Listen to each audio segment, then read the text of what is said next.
Assalamualaikum warahmatullahi wabarakatuh. Terima kasih yang sudah berkunjung. Kali ini saya akan membawakan sebuah kisah horor tentang seorang driver ojek online. Tanpa berbasa-basi, kita mulai ceritanya. Arman adalah seorang driver ojek online yang terbiasa bekerja hingga larut malam. Ia bukan tipe orang yang mudah takut. Sudah banyak kejadian aneh yang ia alami selama bertahun-tahun bekerja. Mulai dari pesanan fiktif hingga penumpang yang membatalkan di tengah perjalanan. Namun malam itu pengalaman yang ia alami tidak akan pernah terlupakan seumur hidupnya. Waktu menunjukkan pukul 11.45 malam ketika Arman memutuskan untuk mengambil satu pesanan terakhir. Hujan gerimis membuat jalanan basah dan licin. Udara dingin menusuk kulit dan pangkalan tempat ia menunggu pesanan mulai legang. Teman-temannya sudah pulang lebih dulu, tetapi Arman memutuskan untuk tetap menunggu. Target intensifnya belum terpenuhi dan ia tahu hanya malam ini ia punya kesempatan untuk mencapainya. Tiba-tiba suara notifikasi dari aplikasi ponselnya berbunyi. Sebuah pesanan masuk dari pelanggan bernama Sari. Lokasi penjemputannya berada di sebuah komplek perumahan tua di pinggiran kota. Tanpa banyak berpikir, Arman langsung menerima pesanan itu. Perjalanan menuju lokasi terasa cukup panjang. Komplek perumahan itu memang terkenal sepi, apalagi di malam hari. Jalanan di sekitar mulai gelap karena banyak lampu jalan yang mati. Beberapa rumah di sana terlihat sudah tidak berpenghuni. Pohon-pohon besar berjajar di tepi jalan, seolah menutupi cahaya bulan yang mencoba menerobos awan. Sesampainya di titik penjemputan, suasana semakin mencekam. Arman memeriksa peta di ponselnya untuk memastikan ia berada di lokasi yang benar.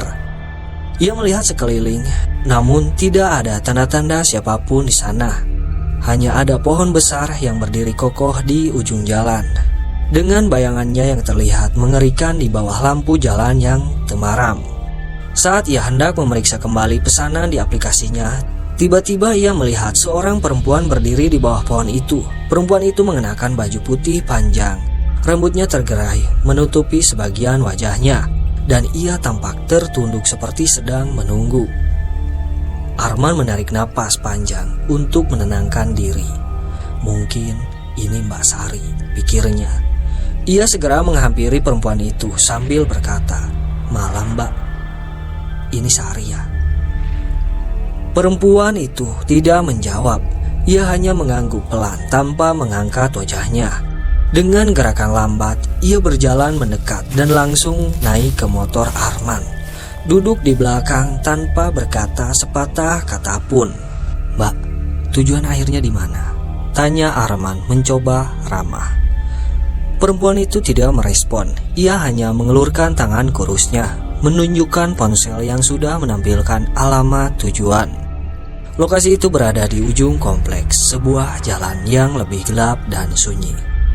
Perasaan Arman mulai tidak nyaman, namun ia mencoba mengabaikannya. Mungkin dia capek, gumam Arman dalam hati. Ia pun memacu motornya perlahan menuju lokasi yang ditunjukkan. Selama perjalanan, suasana terasa aneh.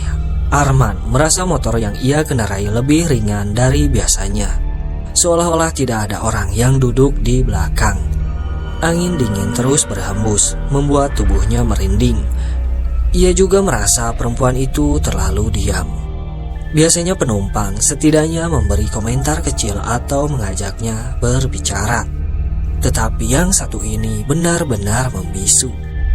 Untuk mengusir kegugupannya, Arman mencoba membuka obrolan. "Sudah lama tinggal di sini, Mbak?" tanya Arman sambil menoleh sedikit. Tetapi perempuan itu tetap diam. Arman hanya bisa mendengar suara napasnya sendiri yang semakin berat. Ia mulai berpikir untuk menyelesaikan perjalanan ini secepat mungkin. Ketika mereka mendekati lokasi tujuan, jalanan menjadi semakin gelap. Pohon-pohon besar di sisi jalan tampak seperti bayangan-bayangan yang menyeramkan. Arman mulai merasa ada sesuatu yang salah. Ia merasa hawa di sekitar semakin dingin dan bulu kuduknya berdiri. Rasa penasaran yang bercampur takut membuatnya akhirnya memberanikan diri untuk menoleh ke belakang. Saat itulah ia melihat sesuatu yang membuat darahnya membeku. Perempuan itu kini menatap langsung ke arahnya. Wajahnya pucat, matanya kosong tanpa bola mata, dan bibirnya melengkung membentuk senyuman lebar yang mengerikan. Jantung Arman berdegup kencang. Ia hampir kehilangan kendali atas motornya. Dengan tangan gemetar, ia segera menghentikan motornya di pinggir jalan. "Mbak, ini sudah sampai," katanya dengan suara gemetar. Tidak ada jawaban. Saat ia menoleh lagi, perempuan itu sudah tidak ada. Motor yang ia kendarai kosong, seolah-olah tidak pernah ada siapapun yang duduk di sana. Arman panik. Ia memeriksa ponselnya untuk memastikan riwayat perjalanan. Anehnya pesanan itu menghilang begitu saja. Nama Sari tidak tercatat di aplikasi. Bahkan alamat tujuan yang tadi terlihat kini tidak dapat ditemukan. Dengan sisa keberanian yang ada, Arman memacu motornya kembali ke pangkalan. Sepanjang perjalanan pulang, ia merasa seperti ada yang mengawasinya dari kejauhan. Bayangan pohon-pohon besar di sisi jalan terlihat seperti sosok-sosok gelap yang mengintai.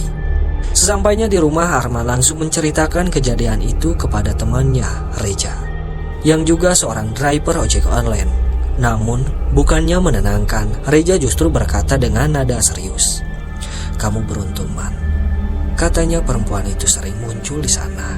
Banyak driver yang pernah lihat, tapi nggak semuanya bisa pulang dengan selamat. Sejak malam itu, Arman tidak pernah lagi menerima pesanan dari kompleks perumahan tua tersebut. Ia tahu, apapun yang ia alami malam itu bukan sekedar kebetulan. Cerita pun selesai. Terima kasih yang sudah menyimak dan berkunjung. Semoga kalian sehat selalu dan senantiasa berada dalam lindungan Allah Subhanahu wa Ta'ala. Amin ya robbal alamin.